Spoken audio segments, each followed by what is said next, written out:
સર્વને મારા જય શ્રી કૃષ્ણ. આપ સર્વેનું મારી યુટ્યુબ ચેનલમાં હાર્દિક સ્વાગત છે. આજે આપણે ભગવાન નારાયણ ગંગાબાની લોટી લઈ ગયા આ કથા સાંભળીશું. ગંગાબાની તાંબાની લોટી પ્રત્યે તેમને ખૂબ જ લગાવ હતો. આ કથા પરથી એ વાત આપણને જાણવા મળે છે કે એક દ્રઢ વિશ્વાસ અને એક વસ્તુ પ્રત્યેનો લગાવ એ માણસના જીવનમાં કેટલો બધો જરૂરી છે. તો વિડીયોને અંત સુધી જરૂરથી જોજો. અને જો ચેનલમાં નવા હોય અને ચેનલને સબસ્ક્રાઈબ ના કરી હોય તો જરૂરથી કરજો. વિડીયો પસંદ આવે તો તેને લાઈક અને શેર જરૂરથી કરજો. ગંગાબાની તાંબાની લોટી નારાયણ લઈ ગયા. એક ગામમાં એક ગંગાબા નામે એક ડોશીમાં રહેતા હતા. આ ગંગાબાને ભગવાનના નામ સાથે કંઈ જ લેવા દેવા ન હતા. તે ડોશીમાને તો તેનું ઘર ભલું અને તેમના ઘરનું કામકાજ ભલું. તેમના અંતરમાં જો કોઈ સૌથી વહાલું હોય તો એ એક નાનકડી તાંબાની લોટી હતી. તાંબાની આ નાનકડી એવી લોટી જ તેમનો જીવ હતો. ગંગાબા લોટીને વારે વારે જોયા કરે. કામ કરતા હોય તો કામ કરતાં કરતાં પણ ડોશીમાં તાંબાની લોટીને જોવા જાય કે જાણે એક માં એના બાળકની સંભાળ લેતી હોય એવી રીતે ડોશીમાં આ લોટીની સંભાળ લેતા. કચરો વાળતા હોય તો કચરો કાઢતા કાઢતા પણ લોટીને જોવા જાય. આટલી બધી લોટી વાલી તે ડોશીમાના ઘર પાસે બધી જ બાઈઓ ભેગી મળી અને સત્સંગ કરે અને સાથે ગંગાબાને પણ બોલાવે. ગંગાબા તો ચોખ્ખી ના પાડી દે કે મારે નથી આવવું, તમે કરો, તમને તો ભગવાનના નામ સાથે કંઈ લેવા દેવા જ નહીં, એવું બધા ડોશીઓ કહેતા. એમનો તો જીવ બસ લોટીમાં જ રહેતો. તે સમયે એક વખત ગામમાં ભાગવત પારાયણ સપ્તાહ બેઠી. પારાયણ બેસી ગામની બધી જ ડોશીઓ બોલાવા આવી કે હાલો ગંગાબા ભાગવત સપ્તાહ બેસી છે, બહુ જ મજા આવશે. પણ ડોશીમાએ તો ના પાડી દીધી. તેથી બીજી બધી જ ડોશીઓ ભાગવત સપ્તાહ સાંભળવા ગઈ. ખૂબ જ ઉત્સાહથી ભાગવત સપ્તાહ સાંભળી ભજન કીર્તન કરી બધી જ ડોશીઓ ઘરે પાછી આવી. ઘરે પરત આવી એક ડોશી ફરી ગંગાબાના ઘરે ગઈ કે ગંગાબા તમે આજે પોથી યાત્રામાં અને ભાગવત સાંભળવા આવ્યા નહીં ને? આજે અમને બહુ જ મજા આવી. આમ કહી ચાલ્યા ગયા.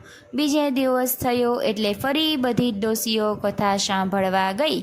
ફરી ગંગાબાના ઘર પાસેથી પસાર થઈ તેમને બોલાવા ગયા કે આજે આપણે ગંગાબાને બોલાવીએ કે ચાલો આજે પણ પ્રયત્ન કરીએ. જો ગંગાબા આવે અને બે ઘડી ભગવાનનું નામ લે તો તેનો ભાવ સુધરી જાય. પણ ગંગાબાએ તો ઘસીને ના પાડી દીધી. આમ ફરી બધી જ ડોશીઓ ભાગવત સાંભળવા ગઈ. આમ કરતાં કરતાં 2 દિવસ 3 દિવસ એમ દિવસો વીતતા ગયા. એમ ભાગવતના દિવસો વીતતા જાય છે. ચોથા દિવસે ફરી બોલાવા ગયા કે હાલો બા આજે તો નંદ ઉત્સવ છે, બહુ જ મજા આવશે. ગંગાબા વિચારે છે કે આ બધા કેટલા દિવસથી મારી પાછળ પડ્યા છે, તો લાવ આજે જઈ આવું. બધી જ ડોશીઓ હાથમાં થેલી લીધી. થેલીમાં મુઠ્ઠી ઘઉં ચોખા લીધા. પણ ડોશીમાએ તો જીવથી વહાલી લોટી થેલીમાં લીધી અને નંદ ઉત્સવમાં ગયા. તેથી જગ્યા મળી જાય એટલા માટે બધી જ ડોશીઓ વહેલી પહોંચી ગઈ.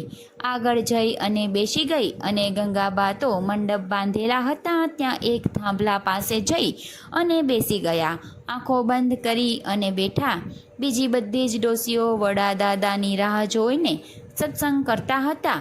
ત્યાં ગંગાબા આંખો બંધ કરી સૂઈ ગયા. વડદાદા મંગલાચરણ કર્યું, કથા સંભળાવી, નંદ ઉત્સવ થયો, પંજરીની પ્રસાદી દેવાઈ. વડદાદા ઉત્સાહથી કથા સંપન્ન કરી અને ત્યાંથી ઊભા થયા અને તેમના ઉતારા તરફ ગયા. બધી ડોશીઓ પણ ઊભી થઈ વિચારવા લાગી કે ગંગાબાઈ તો સૂઈ ગયા કે શું? સાવ સૂઈ ગયા કે કેમ થયું, કેમ હલતા નથી? એમ કરી એ બાહુડું પકડી અને તેને ઊભા કર્યા કે કથા પૂરી થઈ ગઈ છે. એટલે કે તે કથા પૂરી થઈ ગઈ એમ કરી ડોશીમાએ થેલી પકડી તો થેલી સાવ હલકી લાગી. એટલે તે ડરી ગયા કે મારી લોટી ક્યાં ગઈ? થેલીમાં જોયું તો લોટી નહીં, લોટી કોક ચોરી ગયું. પછી તો ડોશીમાં તો ગંગાબા બૂમા બૂમ કરવા લાગ્યા કે જો હું તમને લોકોને કહેતી હતી ને કે મારે નથી આવવું, જો મારી લોટી કોક લઈ ગયું, મારી લોટી વગર મારો જીવ મૂંઝાય, હું કંઈ ન જાણું, મારી લોટી મને ગમે ત્યાંથી લાવી આપો. એવામાં એક ડોશીમાંથી બોલાઈ ગયું કે અરે આને ક્યાં અહીંયા લાવ્યા, અને ન લાવ્યા હોત તો સારું કરત, હવે શું કરશું, લોટી ક્યાંથી લાવવી? અને બધાને પૂછ્યું પરંતુ લોટી મળે નહીં, બધાએ ના પાડી. એવામાં એક ડોશીમાએ ઉપાય આપ્યો કે આપણે વડદાદા પાસે જઈએ અને તેઓને પૂછીએ કે તેમને કથા સંભળાવતી વખતે ક્યાંય લોટી જોઈ. બધા દાદા પાસે ગયા અને દાદાને કહે છે કે એક ડોશીમાની લોટી ખોવાઈ ગઈ છે. તો તમને ખબર છે? ડોશીમાએ કહ્યું કે આ ડોશીમા અહીંયા આવ્યા છે, આ ડોશીમાની લોટી ખૂબ જ વહાલી છે, તે ખોવાઈ ગઈ છે. મહારાજે કહ્યું કે આમાંથીને કોણ છે ડોશીમા? એટલે ગંગાબાને આગળ કર્યા અને કહ્યું કે આ ડોશીમાની લોટી ખોવાઈ ગઈ છે.